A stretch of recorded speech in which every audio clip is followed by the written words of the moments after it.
Hello everyone, सपनों की दुनिया में आप सबका स्वागत है।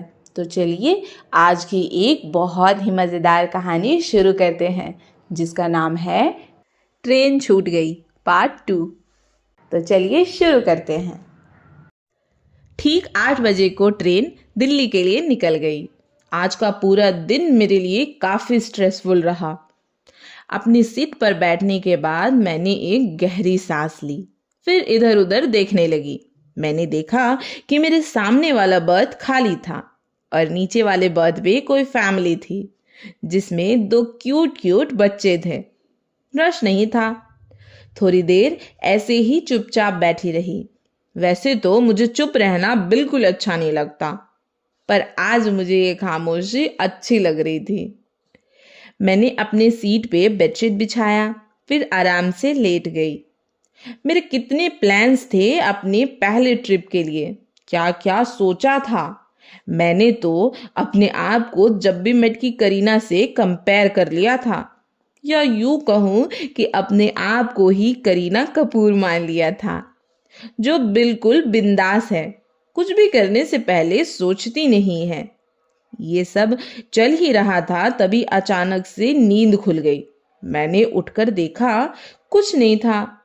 नींद तो आ नहीं रही थी, सो किताबें पढ़ने की कोशिश करने लगी, पर थोड़ी ही देर में किताबें भी बंद कर दी। फिर से वही सब चीजें दिमाग में आने लगी।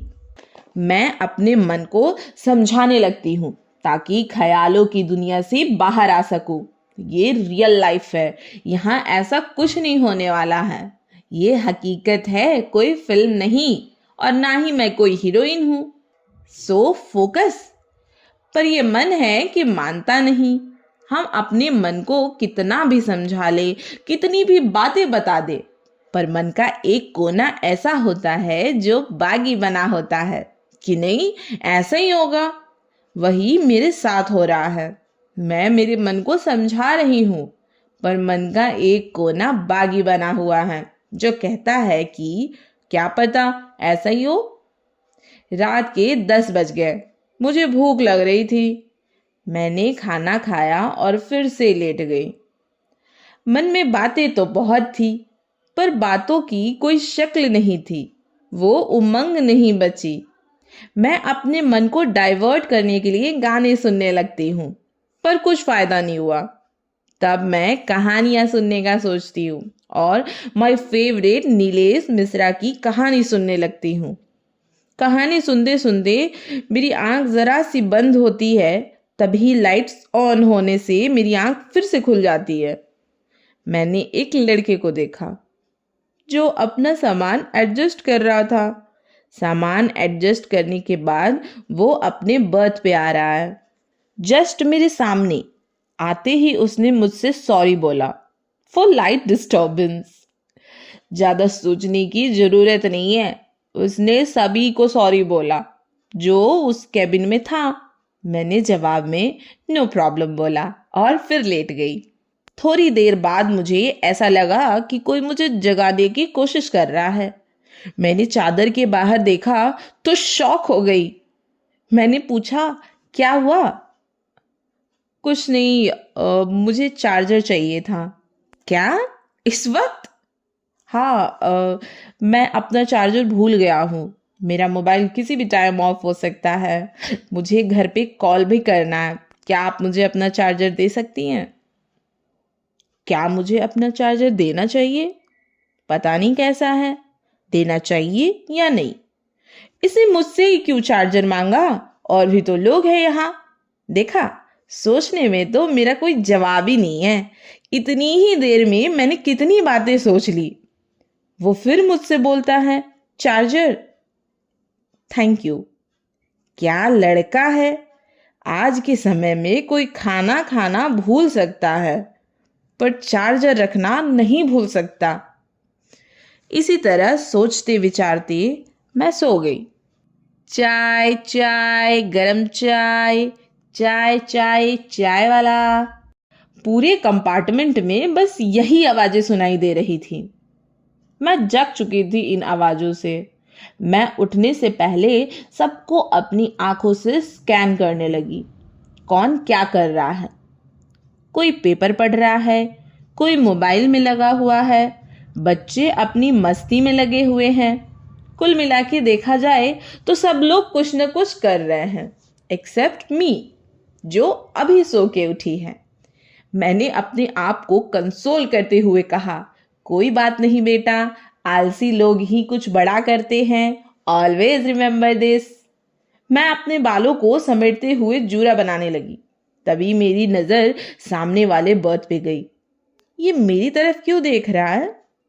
मैं छट से दूसरी तरफ देखने लगी। फिर मैंने दोबारा उसकी ओर देखा, वो मुझे ही देख रहा था। मैंने झटपट अपने बालों को समेटा और किताबें खोलकर बैठ गई। किताबें तो खोल ली थी, पर सच कहूं मेरा किताबों में बिल्कुल मन नहीं लग रहा था। तभी आवाज आई, thank you. Thank you for the charger. क्या? चार्जर? ओह, कोई बात नहीं। आप दिल्ली जा रही हैं? नहीं, मुंबई जा रही हूँ। और आप? मैं भी मुंबई ही जा रहा हूँ। इतना कहकर हम दोनों ही हंसने लगते हैं। थोड़ी देर की हंसी के बाद फिर मैं मोबाइल में लग जाती हूँ। देखने लायक तो कुछ था नहीं, बस स्क्रॉल किए जा रही थी। ऐसे तो मन में दुनिया भर की बातें करती रहती हूँ, पर अभी तो कुछ समझ ही नहीं आ रहा। मैंने अपने लिए छोले भटूरे ऑर्डर किया, उसने भी सेम ऑर्डर किया। मेरा नाम अमाल है और आपका? सपना। हमने एक दूसरे को अपना इंट्रो दिया और थोड़ी देर की औपचारिक बातचीत के बाद हम अपने अपने जगह पे आ गए। मैं अपने ख्यालों की दुनिया में और वो शायद कोई मूवी देख रहा होगा। मैं और मेरे ओवरथिंक की दुनिया का कोई लिमिटेशन ही नहीं है। मैं कहाँ से कहाँ पहुँच सकती हूँ। इसलिए तो इसे ओवरथिंक की दुनिया कहते हैं।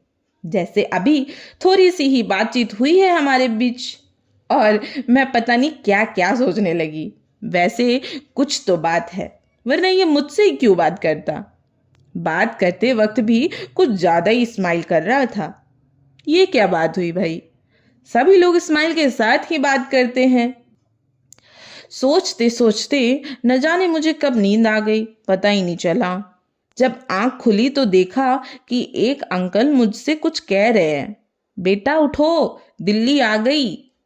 बेटा उठो, उठ जा, दिल्ली आ गई। ये सुनते ही मैं झट से उठ गई। देखा कि सब लोग निकलने की तैयारी कर रहे हैं। पहले मेरी नजर सामने वाले बर्थ पे गई, जो कि खाली था। जी हाँ, वो जा चुका था। मैंने भी अपना सामान चेक किया, फिर ट्रेन से उतर गई। मैंने एक गहरी सांस ली, फिर अपने आप से कहा, वेलकम टू दिल्ली। दिल्ली में आपका स्वागत है। ऐसा पहली बार था जब मैं कहीं अकेली निकली, वो भी कहाँ, दिल्ली देश की राजधानी। मुझे बहुत अच्छा लग रहा है और बहुत खुश भी हूँ कि मेरा यह सफर बहुत अच्छा रहा और मैंने अपना यह सफर पूरा किया। मैं अपने मामा जी का वेट करने लगी, जो मुझे लेने आने वाले थे। बताओ, मैं यहाँ इतनी दूर से आ चुकी हूँ और वो यहाँ दिल्ली में रहकर भी अब तक नहीं पहुंचे हैं। तभी मुझे उसका ख्याल आता है, उसी का जो मेरे सामने वाले बर्थ में था। अमाल ऐसे तो बड़ा स्माइल करके बात कर रहा था और ऐसे गया जैसे कि जानता ही ना हो। कम से कम मुझे जगा देता, मुझे बता ही देता कि ट्रेन नई दिल्ली जंक्शन पर पहुंच गई है, पर नहीं, ऐसा कुछ नहीं हुआ। ट्रेन प्लेटफॉर्म पर लग चुकी थी और वो जा चुका था और मैं तो मैं ही हूं। मैं आराम से सो रही थी। वो तो उन अंकल ने मुझे जगा दिया, नहीं तो मैं तो सोती रह जाती। यूं तो हर सफर के किस्से रोमांचक होते हैं, कुछ के थोड़े ज्यादा, पर रोमांचक होते हैं। किस्से ही तो सफर को रोमांचक बनाते हैं। अगर किस्से ना हो तो सफर अधूरा है। कहते हैं हर सफर की एक अलग कहानी होती है। तो यह थी मेरे सफर की कहानी।